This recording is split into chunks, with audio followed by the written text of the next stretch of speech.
So Elon Musk is getting in on the NFT hype train, non-fungible tokens. He's got his very own. Apparently, the bid is already at $1.1 million.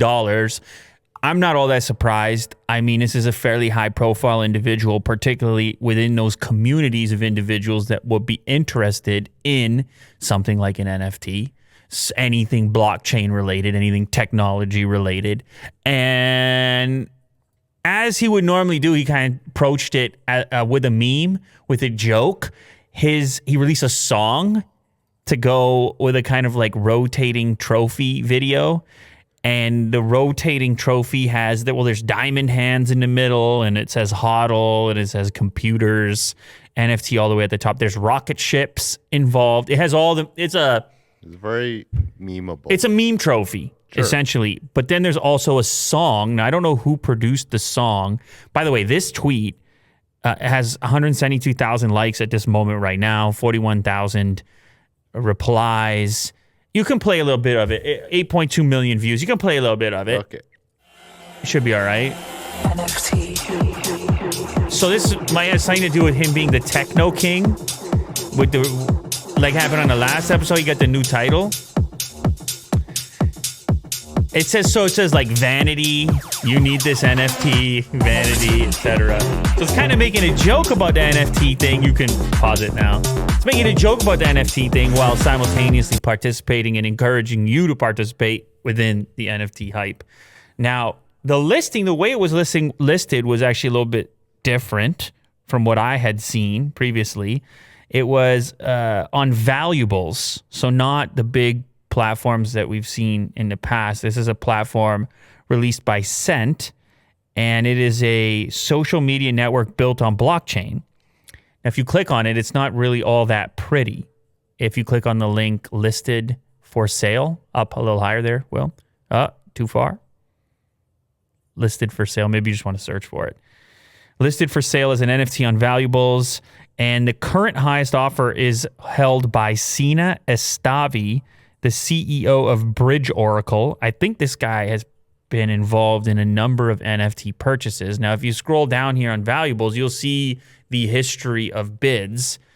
Most of it coming in like 13 hours ago, at least the recent ones, getting all the way up to $1.12 million as of right now, though, of course, this can change. I don't know when. I don't see a timeline on this particular one. Actually, as a follow-up, Jack Dorsey also sold his first tweet through Valuables as well, so a popular platform for the tech types, it appears. And he has stated that he's putting an end to his particular auction, and it will be March 21st. That, of course, is Jack Dorsey auctioning off the very first tweet ever on Twitter, which happens to belong to him.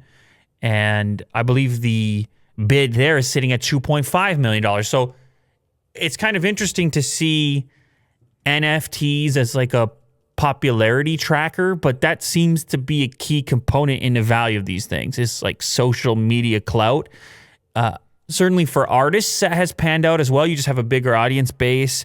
You have more potential clients. Mm-hmm. The message gets amplified further, whether you're talking about some of those high-profile digital artists, but also people like Jack Dorsey and now Elon Musk, who are to a certain extent cashing in. Now, I believe Jack Dorsey is going to be donating the proceeds to charity in his case. Give Directly Africa Response is where his crypto will be going after this auction is done.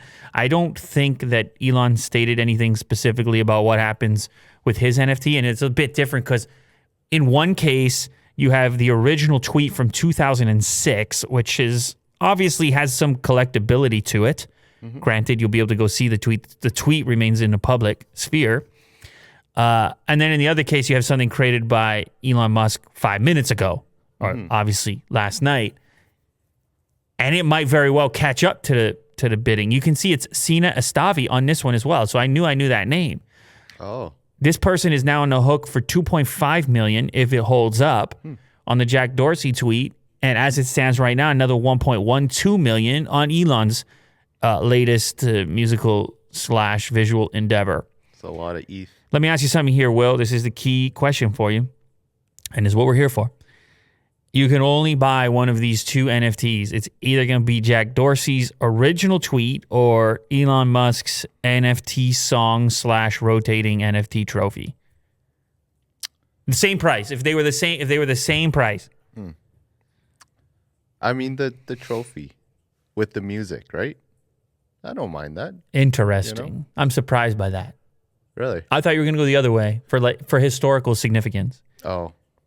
Well, I like the moving pictures and you like at least it's colorful you pictures. can do something with it.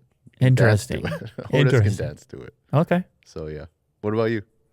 I probably would, as it stands right now, I would probably take the Dorsey tweet. Oh yeah? Well, because it is part of this thing is the idea of scarcity, and that truly is one of one. Elon could get really hyped up about NFTs and make 13 of those. Sure, yeah. And then it just from a significance standpoint. But I see what you're saying. I mean, you're judging it based on the media itself. Mm-hmm. I'm thinking more about in the context of the internet and collectability. Yeah, I hear you. I agree too. Like, oh, okay, you changed your... I don't know. I'm still 50-50. Okay, no, right. I still like the Elon. You know what? And not to say that there isn't cultural significance here.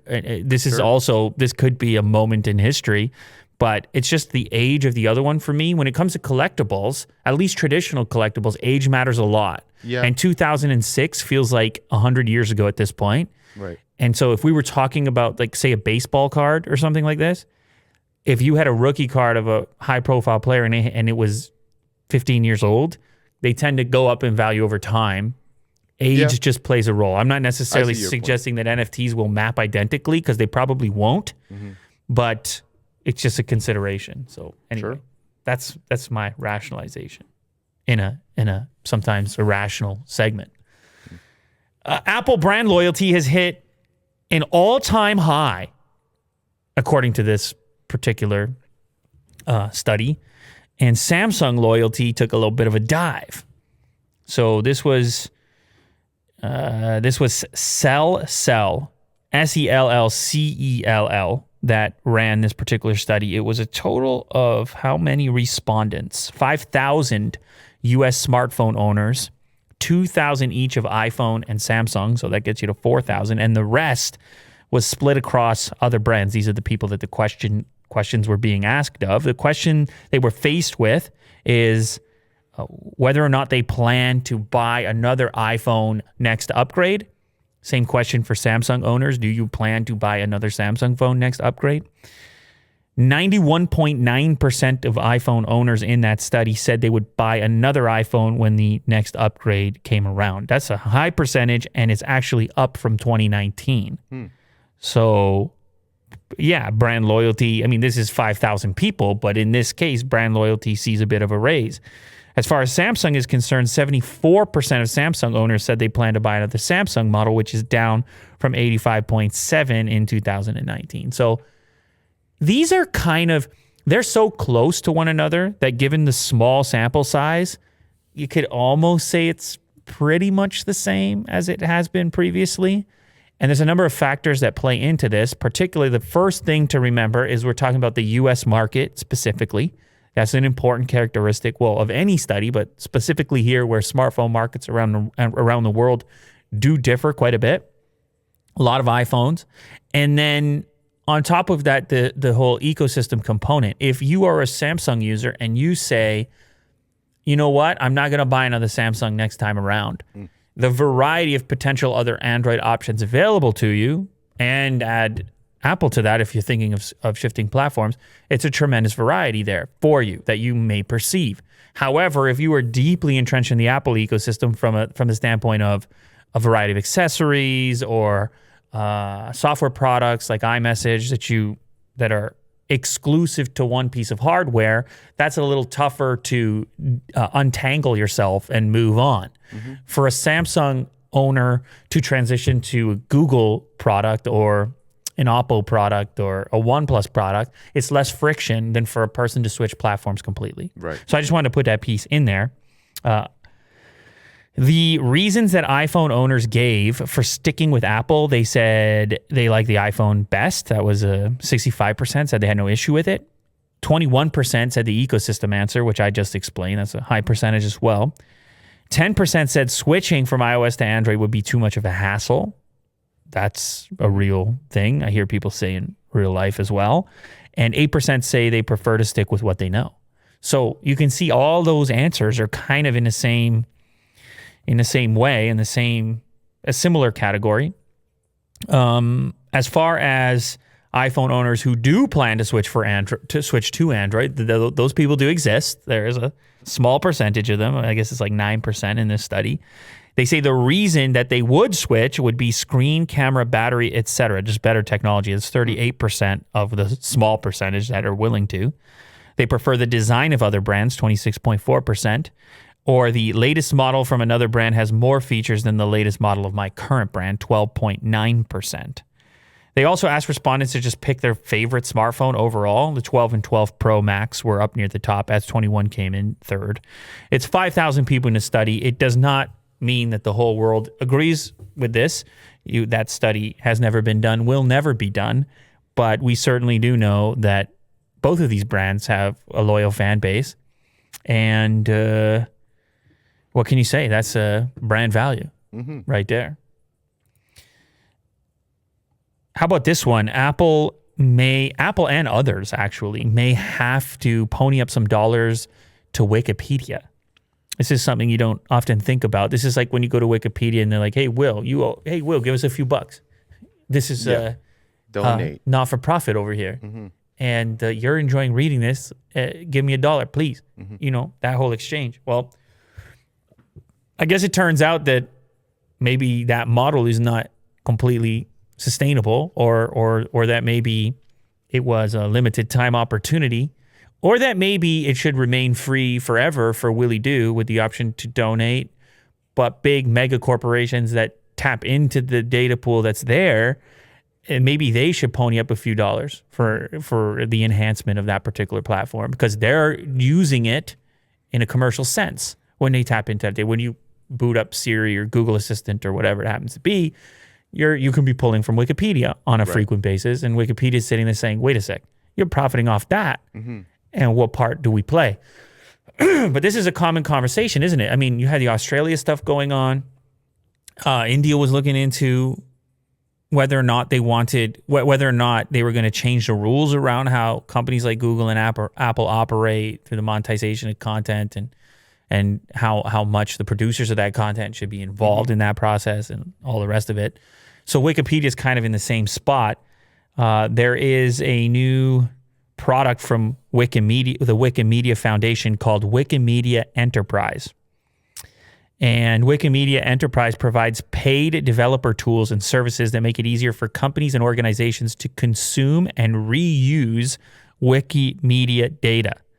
So this is like a commercial-facing portion of the foundation, it appears. This is the first time that the foundation has recognized that commercial users are users of our service.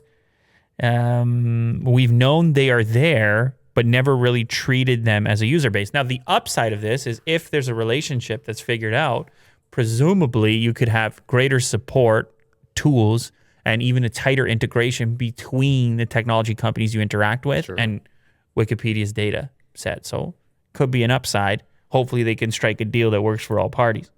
Incredible resource, Wikipedia. I mean, it's hard to even, it feels like one of those things on the web that if it were to vanish, you'd be like, whoa, what happened here? This was something the internet needs to have. Everyone needs to go back to a encyclopedia. Oh my God. At that point. Oh my goodness. A paid encyclopedia. Like I used to get, you would buy a new computer and it'd be like, you get the Encarta for free as a deal. Oh yeah. But normally it would be paid $60 or something like this. But of course the problem there, Will, is who writes the encyclopedia? Whose facts are they? Look at that. Imagine searching for Encarta ended up in Wikipedia. You see what I'm saying here? I mean, there's a lot of stuff that wouldn't make it into the encyclopedia as well, right?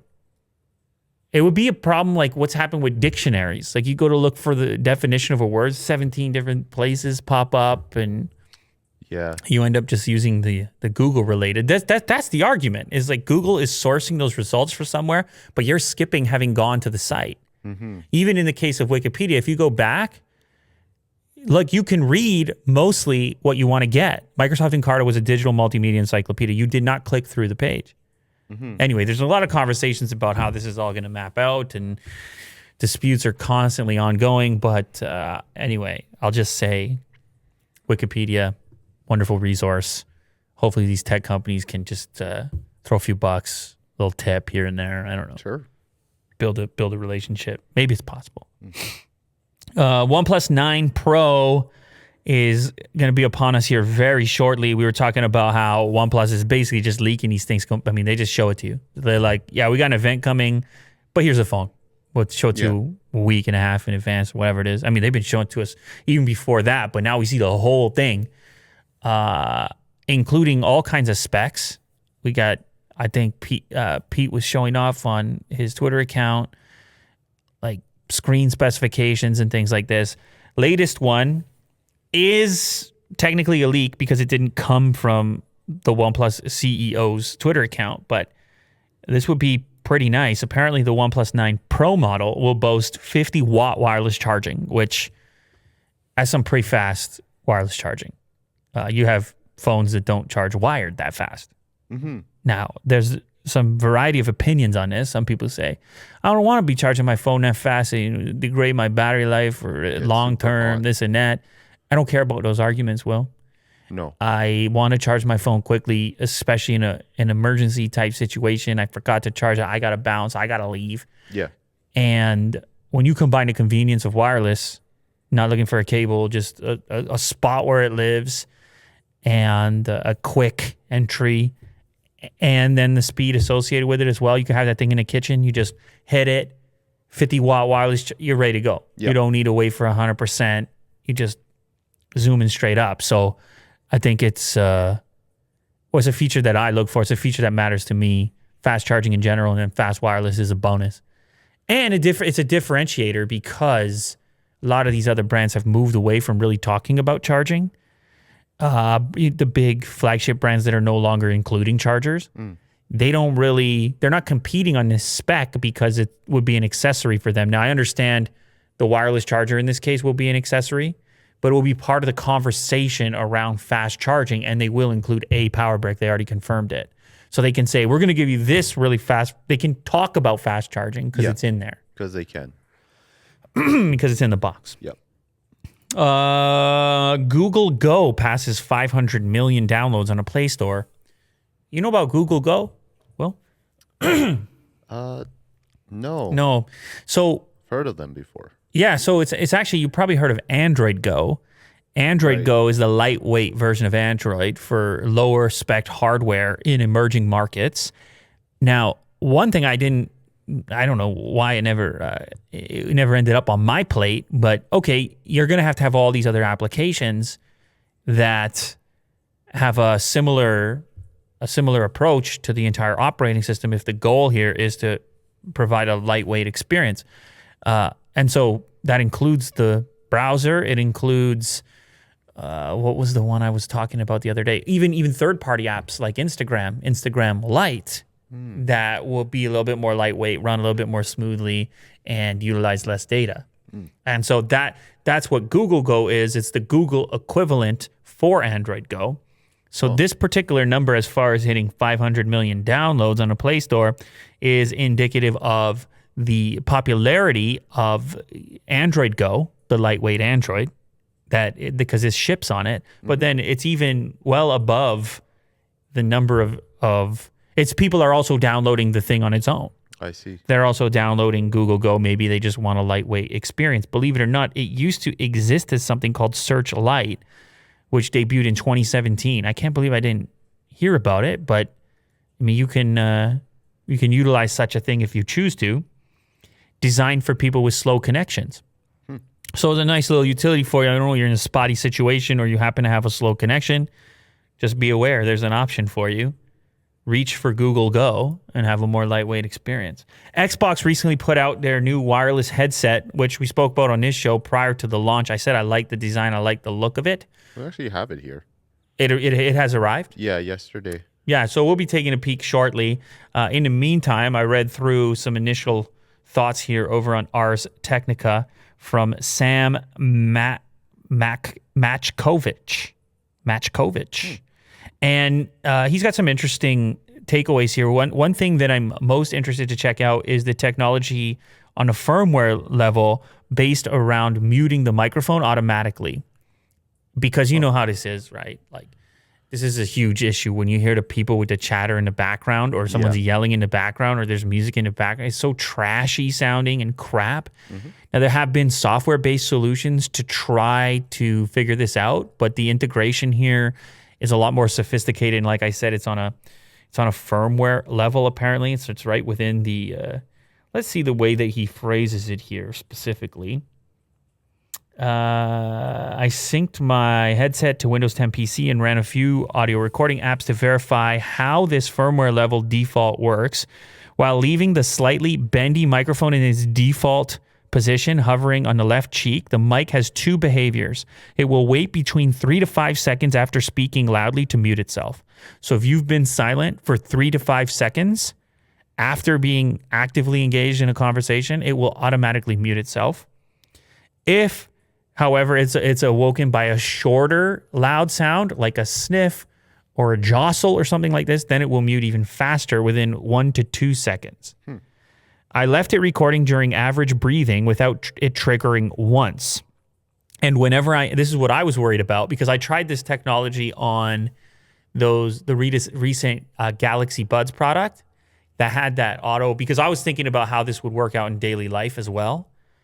When you go to trigger to open the gate, the audio gate with your voice, or in the case of those other headphones, to open the microphone on the outside, it's not that sophisticated. It can be really botchy, and sometimes it clicks in, and other times it doesn't. Anyway, in this case, he says it was perfect. Whenever I interrupted the silence with random low-volume speech, it woke instantly without losing a single syllable. So that's the interesting.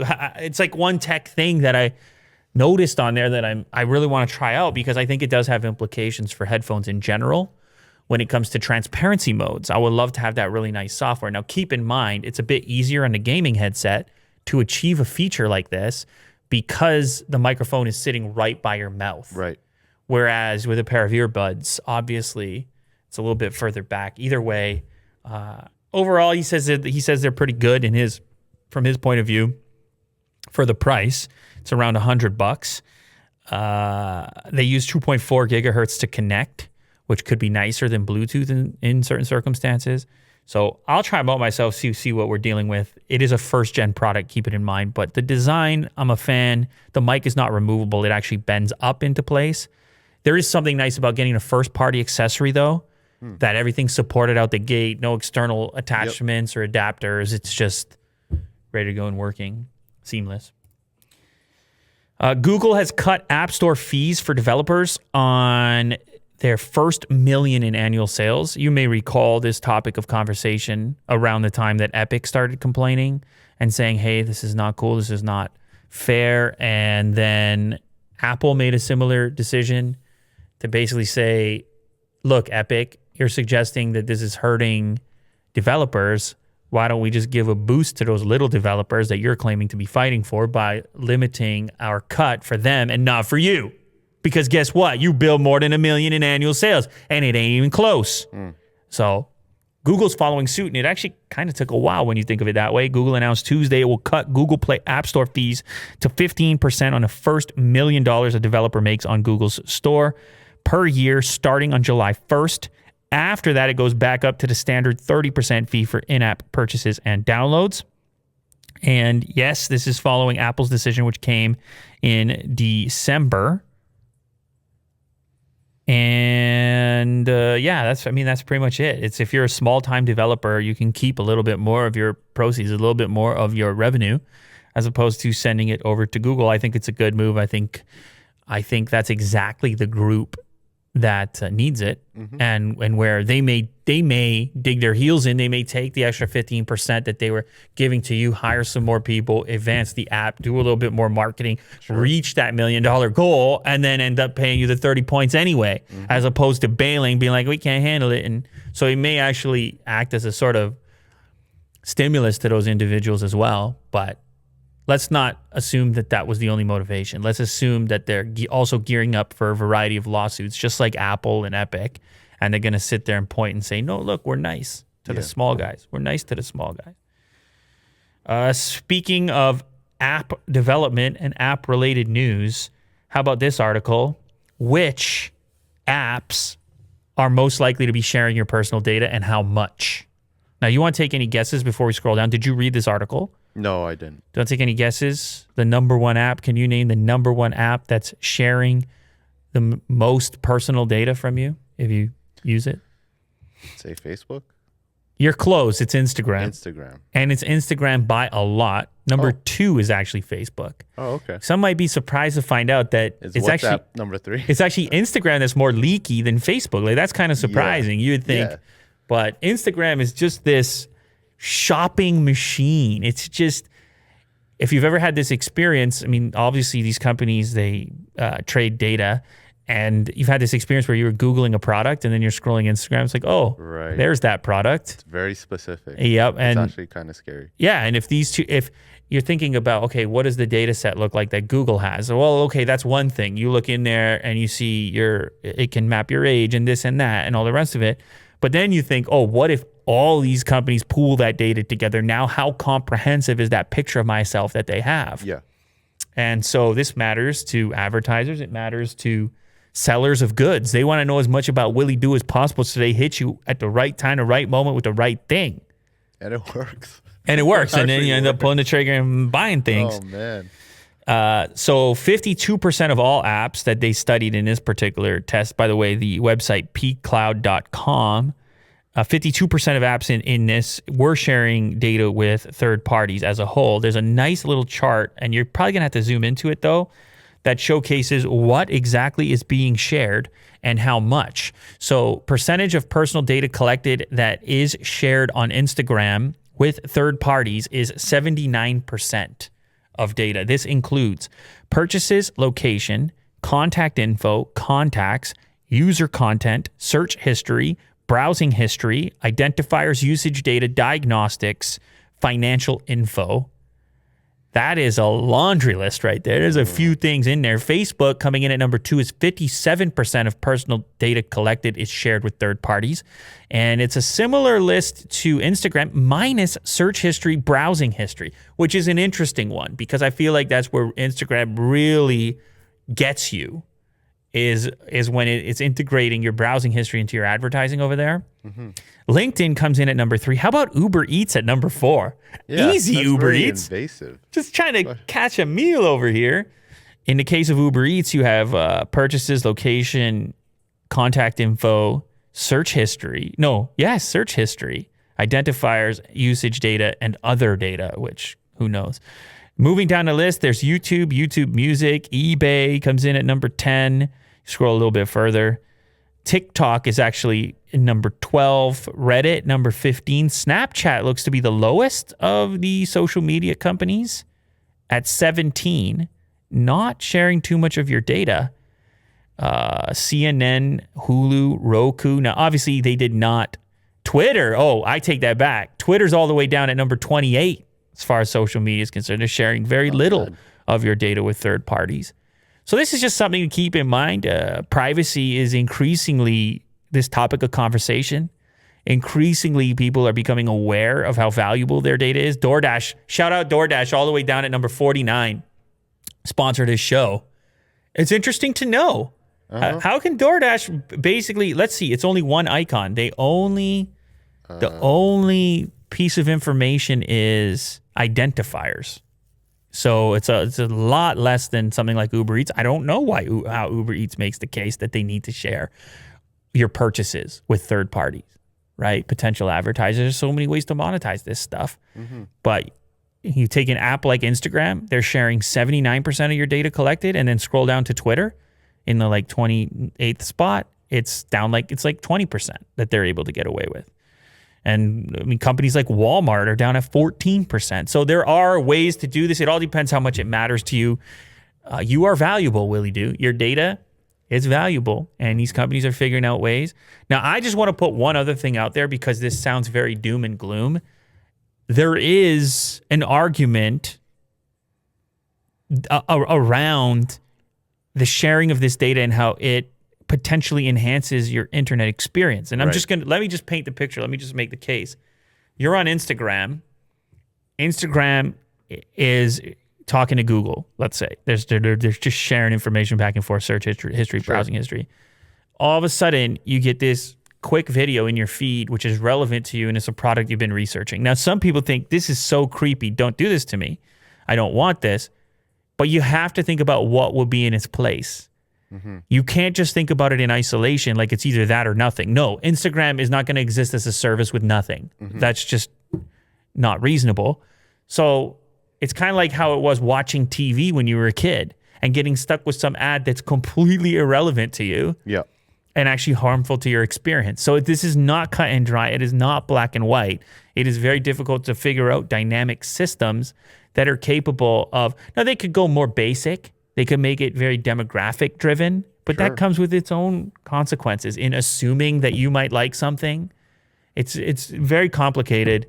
We all know the position that many big tech companies have taken. We saw Tim Cook give a whole speech on why privacy is number one. At a certain point, you as a customer, you have to decide which services are worth it and whether or not the transaction is a worthwhile one to you, and actually analyze the ads that you're seeing, because the internet, without being subsidized by ads, is not the internet that you know, right? All these free services. If YouTube didn't have ads, there is no YouTube, not the one that you know. Mm-hmm. If certainly you can't, it's very difficult to figure out, do you force everybody to pay? Like, let's say you get rid of all that and Instagram becomes a paid service. Who's prepared to pay for Instagram? Right. Is that better? I mean, maybe for some people. Mm-hmm. Maybe options are the best. Well, that's where YouTube does it right. The premium subscription, right? You just hit the premium subscription, you get YouTube Music, YouTube, and no ads. And that's what I use. And you still pay your creators, your favorite creators, just by watching them. Yep. They get a percentage of that thing. That's a nice, clean exchange. But that's not going to be possible for everyone to afford that. And so you have these different tiers. Maybe Instagram, Facebook, and others should do the same. You want to opt out of this variety of things? Okay, here's what we were generating as far as revenue. Yeah. I think they know, though, that a lot of people would quit if that were the case. Yeah, they probably have the data. No, but what I mean to say is, it kind of makes sense to me, YouTube Premium, Instagram Premium, or Twitter Premium, or what they were calling like super follows. It's harder for me to from a value perspective, like what I personally get out of YouTube versus those other platforms. There's something about how long is the content, how much work went into it. Like, I'm more willing to watch more ads, let's say, or to be inclined to pay money for a different type of content. You know what I'm saying? I get what you're saying, yeah. I mean, same like people pay for Netflix, but it's not 7-second clips that they're swiping through. Like, who cares? Right. It's very, there's a lot of intent for the viewer in those circumstances. So anyway, it's up to you, but go check out the chart. It's interesting nonetheless. How about this for another app? I don't know how much data they're going to steal from you. I'm just joking. Relax. I'm joking. It's called Swell, and it is a new iPhone app, which is kind of like Clubhouse, but they don't want to be compared to Clubhouse. It's an audio app. It's on your terms. And what this means is you don't have to be there live, and it is not an actual exchange in the sense that it's real time. Instead, it's an audio back and forth that's recorded, so you can respond at your leisure. Kind of like an audio message board or an audio comment section, kind of. Voicemail. So you would have a picture, a caption, and an audio recording that you would post.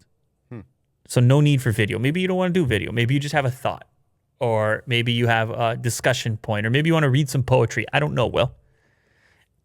And so you record that, and then other individuals can respond and react in line as in the form, I guess, of a conversation. Now, maybe this is not meant to be hugely mainstream. Maybe this is for a smaller social group that can have their own kind of hangout, let's say. But everyone's trying to figure out, like, what are these new, especially with the popularity of Clubhouse? Why is it that Clubhouse worked when you could, you could get together on any video conference app and essentially record a hangout. No, Clubhouse worked because maybe people don't always want the camera there, and maybe people want this kind of seamlessness of just on the phone, just quickly tapping. Maybe you don't want to have to think about how do I frame my, more like a phone call almost. So everyone's trying to figure this out. This is another option launching at a really hot time right now. Even if it's different, it will still go up against apps like Clubhouse and Twitter Spaces. Anyway, here's what they say. Swell is powered by the human voice. Our voices humanize us. Conversations on Swell are genuine. You can hear the emotions, understand the intent. So that's kind of like an anti-Twitter sentiment, where it's like when you're just typing anonymously, you might be less sincere. It might be harder to figure out if you were sarcastic or something. Right, yeah. So you just do this post over here and they're like, no, that person sounds genuine. They're making a joke. I can tell by the way they're saying. Right. Type of thing. On your time, no scheduling necessary. Authentic, first-hand accounts and perspectives, and no ads. So coming back to our previous topic, we believe that ad-driven ecosystems have the wrong incentives and go against our goal of fostering thoughtful and authentic conversations. So then you're going to ask me for money at some point, is what I take from that. Maybe, yeah. Which is cool. I know you're going to just raise a bunch of money in the interim, build your thing. Hopefully it becomes valuable enough that people are willing to pay money, but that seems like a tougher road sometimes. Here's one from Instagram that feels really important. Like, thank goodness. Instagram will no longer let adults message teens who don't follow them. You read a headline like that and you're like, wait a sec, they were, prior to now, that's what they were doing? They allow you to do that? Prior to now, that's what was happening? But yeah, it was happening. And I mean, I would hope that a lot of these teens are a little bit educated on the dangers of social media and would be setting their privacy settings to not allow such a thing to be easy to do. But basically, Instagram has set something up here in order to better track suspicious activity from certain accounts that seem to be continuously sending message requests to underage people, and they happen to be adults themselves. Is there like an automatic report button as well? Safety prompts will give teenage users the option to report or block adults who are messaging them. The prompts will remind young users not to feel pressured to respond to messages and to be careful sharing photos, videos, or information with someone you don't know. You have to read a feature like this and imagine, as dark as it is, you must imagine all the terrible cases that have taken place prior to this particular functionality going into place, right, that this level of warning. Now, I'm sure some of it is preemptive, but there have been some terrible things that can occur from this type of access. People can fake it, claim to be somebody. I mean, it's just an account. I mean, there's so many ways in which someone can be compromised. Instagram also says it's developing new artificial intelligence and machine learning technology to try to detect someone's age when they sign up for an account, so they can't just fake it. That's that whole data thing. They need to ask Google, how old is this person actually at this IP address? And then they're going to say, see, you want people to share the data. It's how we police the thing. Yeah. People are like, I don't know about you. Is that really it? You want to sell me those sneakers real quick? By the way, a little bit of both. By the way, I've been wearing the slides, the Ultra Boost slides, and I'm a big fan so far. Oh, yeah? So I paid a little bit more than a typical pair of slides, but they feel just a little bit more structured and almost like a better substitute for a shoe. Uh-huh. I mean, that's all I'll say on the matter for now. They're brand new, so. I sent you a link for the Nikes. Yeah, but it's coming soon. Coming soon, yeah. Yeah. Now they do have a sort of halfway version of it that I saw on the Air Max, but I just couldn't get behind the styling in order to order it. It was the Air Max FlyEase.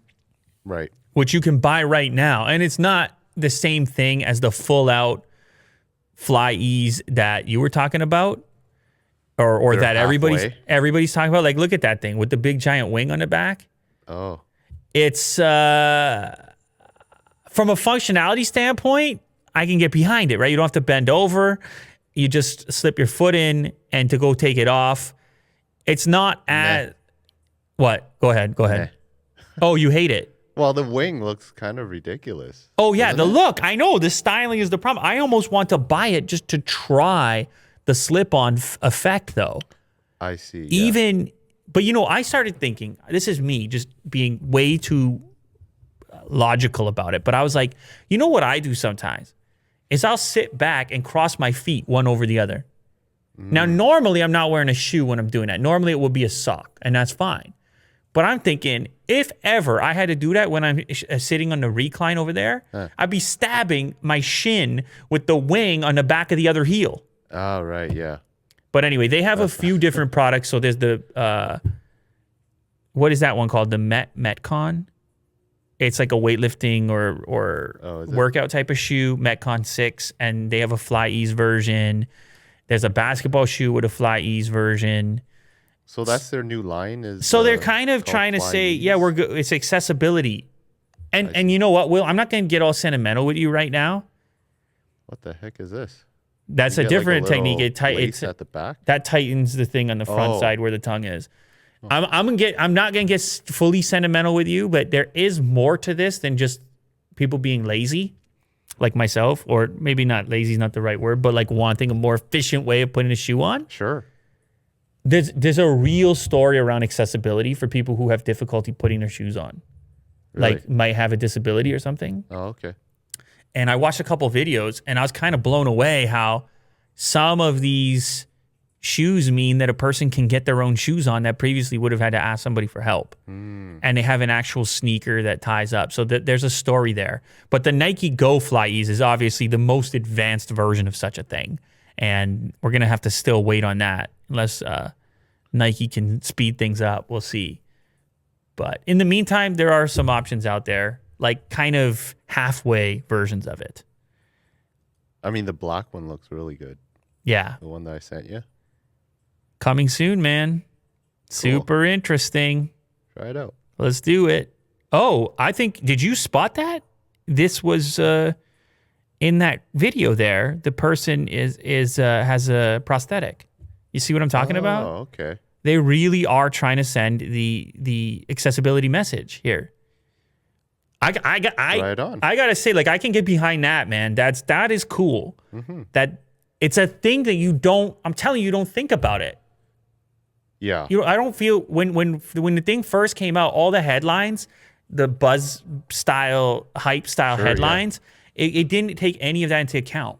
So I'm just saying, take it into account that for some people, this is like, damn, I can buy all these sneakers. If I see the FlyEase badge, I know I can get it on easily. It's accessible. It's accessible, exactly. So I'm just putting it out there, man. Okay, yeah. I hope you don't mind. I'm just putting it out there.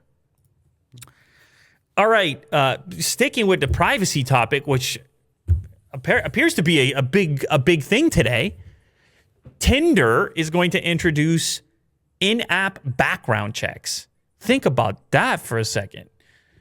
So obviously this is an area where this is an intimate thing, dating.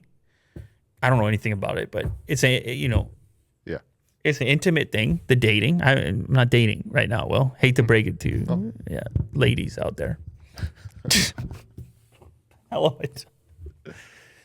Tinder is a popular application. Sure. For dating and meeting people and all that.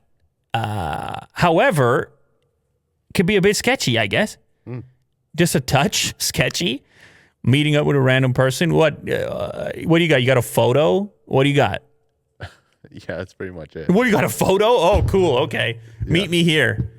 A photo and a quick bio. Yeah, excuse me. That location seems a little bit risky. Yeah, no, I'll be there. Didn't you see my photo? I'm really good looking. It's like, wait, is that even you? Other apps have implemented the video feature, so you have to prove it's you in the first place. Because otherwise, you could have people setting up fake profile. Much like I was saying with the previous stories, there's ways in which people can screw around with this thing. But this, I don't know if this is a bit much. I'm not really sure. Background checks? A background check feature to its platform. I don't know exactly how this will work, but imagine running a background check. It's a bit, what can I say? I mean, it's not the most romantic thing. Is it going to be something simple like it's a check mark, like you're good, or? No, dude. It's a full police background check. We'll show the entire history. Oh, man. The only thing that it will exclude is... Well, maybe some people are into that. The only thing that it will exclude, apparently, is traffic stuff. But I don't know. Am I being sympathetic? Look, I don't want anybody to be assaulted or anything like that. Like, that's terrible. I don't want that. But I also think there's something to, like, second chances as well. If a person had a charge, I don't know, am I crazy right now? But, like, let's say a person had a charge 10 years ago, it's on the record for life. They got in a fight or something, or... Yeah, everyone here has like a report card that can't be... I don't know. changed. I don't know. It's actually, I'm kind of conflicted on it. I'm like, look, you did it. It's on the record. That's why you have a record. That's the whole point, dude. Yeah. If you have that record, should the person you're about to meet up, but you don't even know this person at all, and they got a background check on you. Do you have to approve of it? Is it automatically available after the swipe? Like, I'm really curious about the implementation here, but actually Congress put heat on them. Apparently, there's a number of assaults that have led to this kind of thing, because it ends up back on the platform. Person goes, "Excuse me, I was assaulted over here." And this person was a registered offender. Yeah. And you let him on the platform. Yeah. So I feel all that too.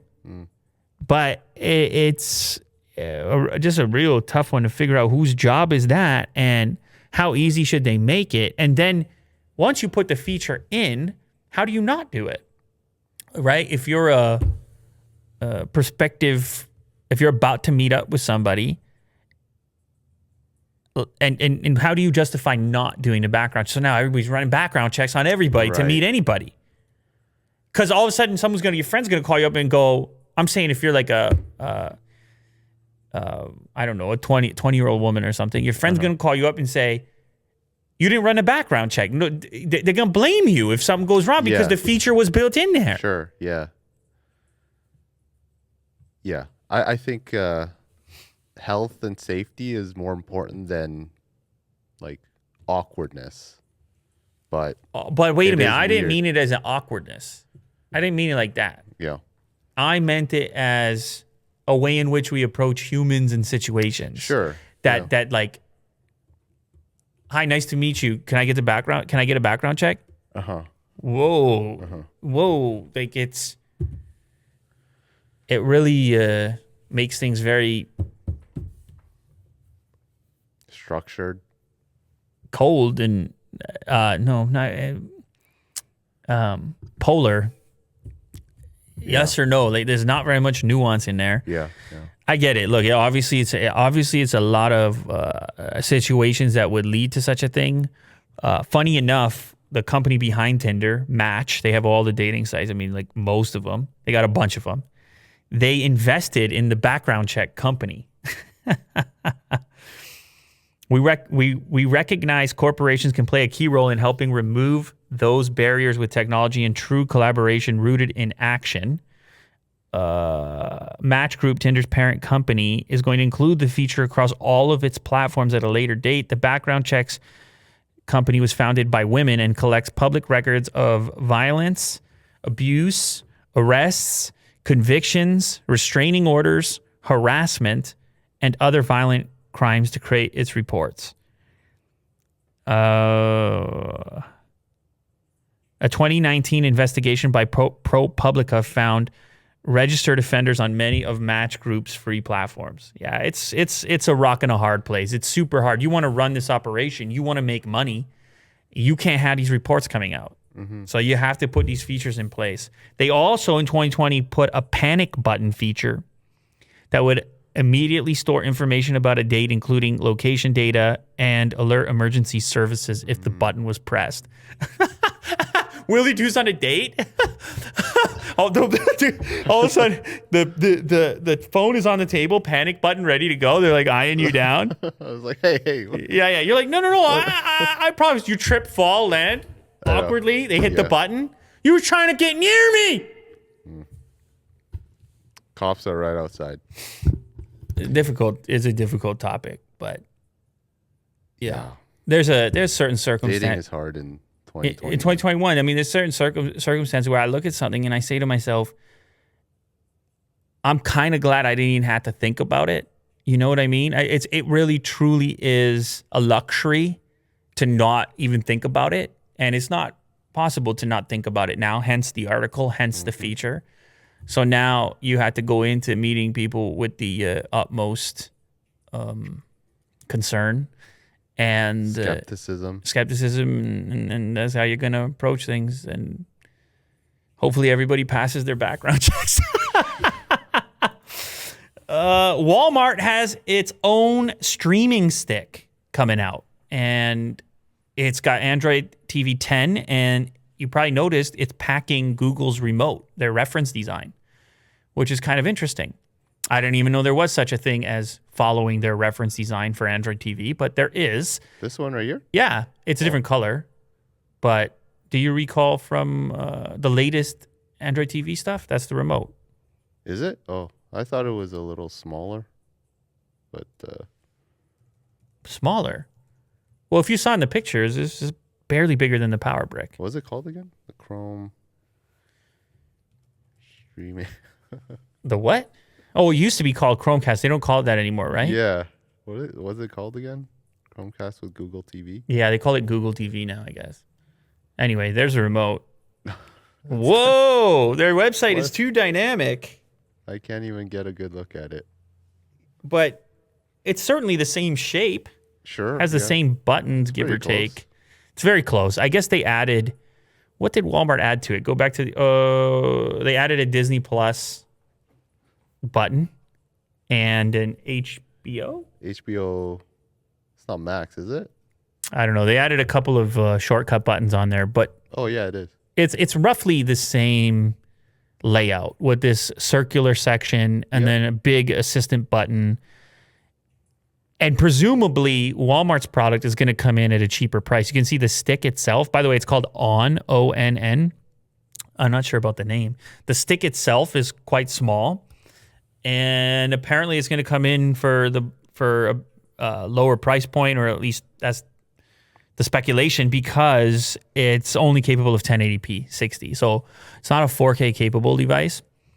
But I don't know. I mean, you saw the Google product is 69. I mean, maybe, what does this have to come in at then? 39, 29? What's Roku's cheapest stick? Like that's probably really what they're up against as far as what Walmart's going to sell. The device is certified for both Netflix and Amazon Prime Video and offers support for Disney Plus and HBO Max given dedicated shortcut buttons. I think Roku's cheapest might even be 29. I don't know. I thought it was 29, yeah. I could be crazy. Right.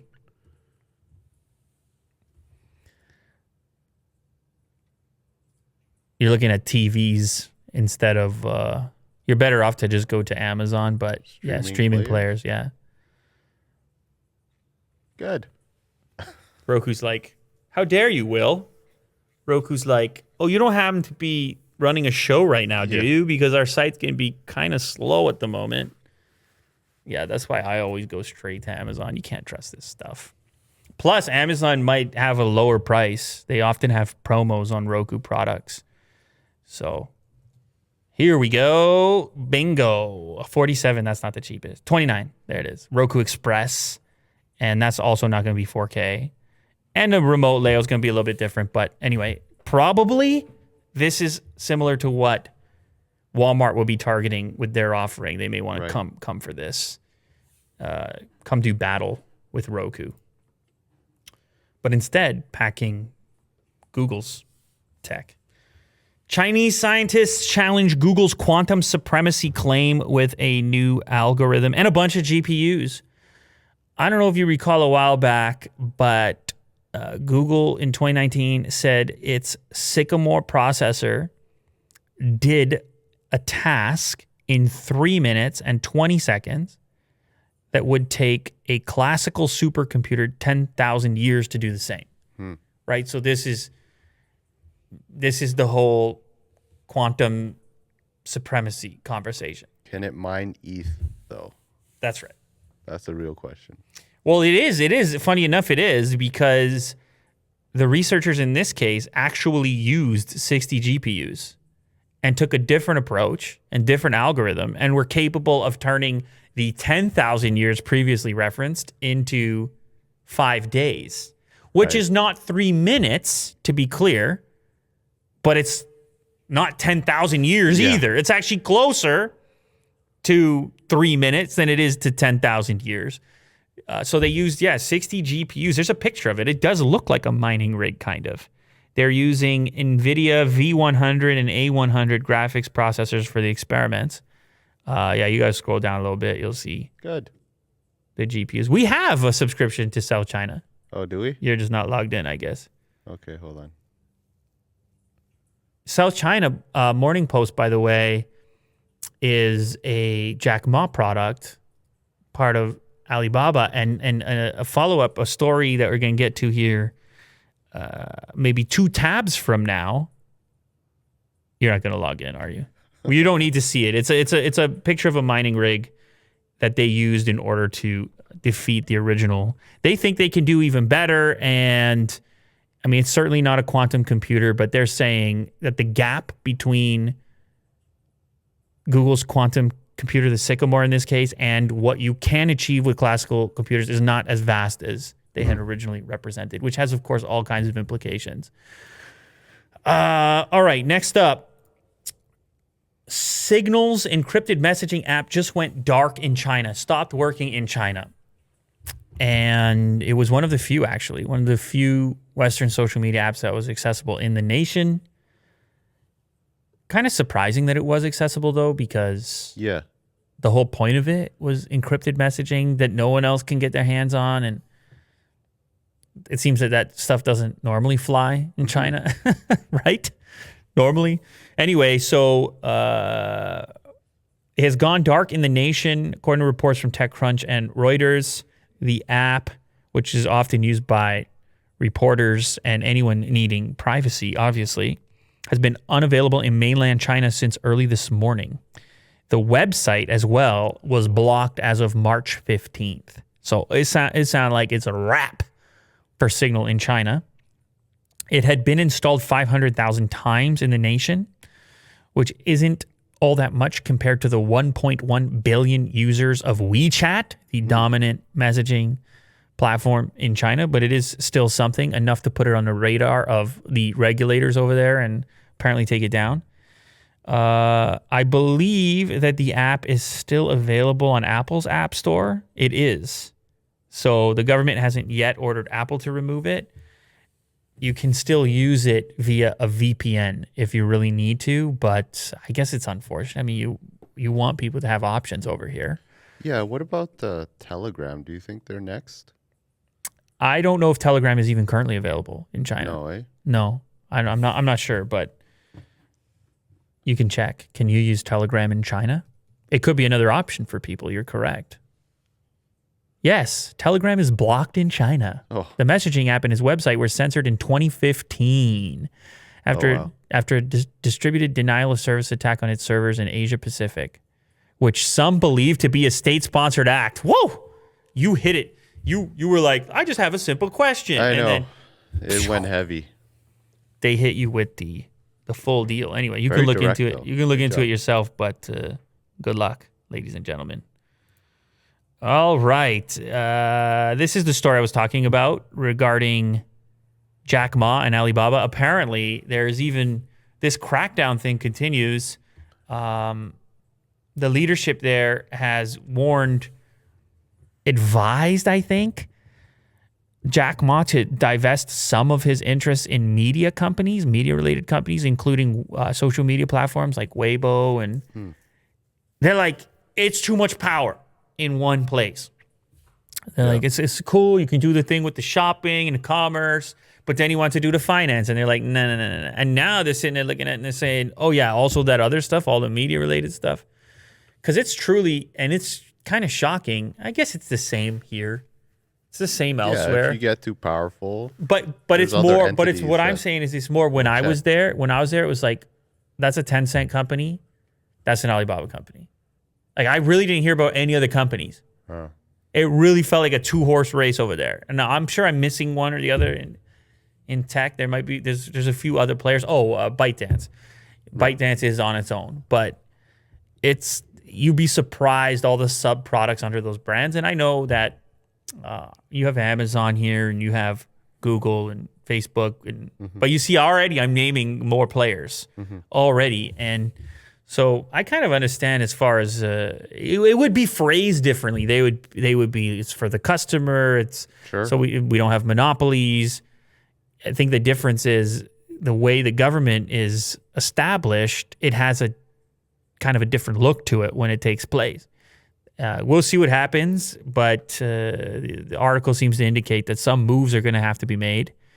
The decision to remove the popular UC browser is the latest hit to the empire of Jack Ma, China's most famous entrepreneur, after regulators scuppered the record $37 billion initial public offering. I have not used that word ever in my life. That's a first. Of the Ant Group. That was the financial technology company that was going to be launched. And then, of course, Jack Ma was kind of, not in hiding, but laying low around that time. So now you have the UC browser, which has been taken out. You had the initial public offering, which was taken out. And then you have the suggestion to, hey, maybe get out of the media biz. So quite a few shots that Jack Ma's having to deal with over there. All right, last one of the day. Willie do, or unless you have a wild card, do you? No wild card? Have you not seen the comments? Have you not heard the people? Yeah. You know, people blame me on the last episode. They said, Lou, we told you that we want the wild card. We did the thumbs up. We did everything you asked. We said very nice things about Will Do. And then they blame me and they said, and you didn't let him do the wild card. People don't understand. It's not about me letting. I encourage the wild card every time. I don't know about that. Willie Do is always shutting you guys down. You had to blame him, not me. I told him. You always leave. You got to stay here. What are you talking about? No, it's your moment. The wild card round is your moment. It's your time to shine. The show. No, that's the whole point of the wild card, Will. No. That's the whole point of the wild card. Is that it's your time. We're all in this together. It's your time to shine. It's your time to shine. And I can't be stealing the spotlight. I can't be taking those camera angle switches. The camera's over here the whole time. Imagine we just reverse these. Yeah, the camera's here the whole time, man. I can't be taking those switches from you. It's the people deserve to get 100% quality Willie Do at the end of the show. And that's the whole point of the wild card round, the Willie Do wild card. You see how it has Willie Do in front of it? It doesn't say Lou anywhere in there. There's no Lou, there's no later, there's none of that. So are you going to be able to pull something together today, or are we going to have to wait till the next episode? That's it. He's shaking his head no. So look, at least I told you guys it wasn't my fault. All right, so I'll wrap it up with a final story. Here we go. You tell me, Will, why are there black stripes on the side of school buses? You know, I saw this article, but I didn't read it. Oh, good. I didn't read it. No. Okay, good. So then you can take a nice shot at it. I honestly don't know. Just for distinguishment, yellow and black. Oh, like contrast? Sure. That's my guess. I don't it's not bad. It's not bad. I do agree. It kind of almost like it just looks very it's got a little pop to it. For sure. You would spot it from a distance. Okay, so first off, they're little bumper things. So if the vehicle is to bump into anything, they stick out further than the side of the bus, so they'll hit first. So they're made out of rubber? Yeah, like a rubbery plastic type of thing. Okay. But what actually is the key of this particular article is where they're placed. So you'll see it's like, okay, why do you have... So you have these 3 separate bumper lines, and they're in a very specific location. And this is where things get interesting. So it's actually explained, I think it was a TikTok. I want to give the guy a shout out because that's what the Jalopnik article is based on. Oh, no, it was a YouTube. It was just a vertical video YouTube. And what is the guy's channel? Let me give him a shout out here. His name is Claw Boss. Claw Boss. He is back with another school bus video. How amazing is that? Really?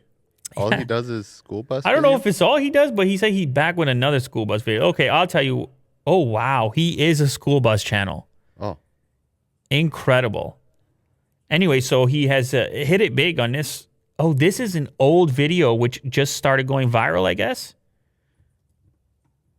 because it's definitely not his latest upload. When was this uploaded? 2.1 million, March 4th. All right, so it's like, was that like 10 days old? He goes on to explain in the video that the location of the lines, which is key, identify what is on the other side of the bus on the inside. So the top line is the top edge of the seat where a person would be sitting. The next line is the bottom portion of the seat, like the actual cushion that you sit on. So the top line is the backrest where it ends. Oh, okay. The next line is the seat cushion itself. And the last line on the bottom there is the floor. Right. Now, the reason this is important is because if the bus is ever in an accident, then the individuals, the first responders, would know where to cut in order to attempt to evacuate people. I see. With the jaws of life. That's what he just explained. Yeah. So you've seen these black lines in the past, and so Jalopnik looked into it. And they're like, yeah, he's right. they were kind of surprised to find out when they were looking at the regulations that these lines have to be in those key locations. They were looking actually at the North Carolina requirements. 3 guardrails describes them in a wording that, well, let me just read it. In addition to the side stringer or rub rail required in the above wheel housing section, there shall be applied to the outside of the body 3 guardrails. These members to be corrugated so as to provide maximum stiffness and shall be 16 gauge or heavier. Pressed in guardrails will not meet these requirements. Guardrails shall be located at the following approximate locations: floor level, seat level, and windowsill level. So there you have it. These ones are not marked. What the heck? Those ones are not black. So that gets rid of your original. They don't have to be black. Really? I've never seen like a... Yeah, neither have I. The older buses, I think, had it without the black. I think they just decided at some point that they should identify them better. But the key is the location, not necessarily the color. So in this case, they do a better job than I did. Windowsill, seat level, and floor level. Cool. There you have it, Will. The lines on a bus, the wheels on a bus go round and round.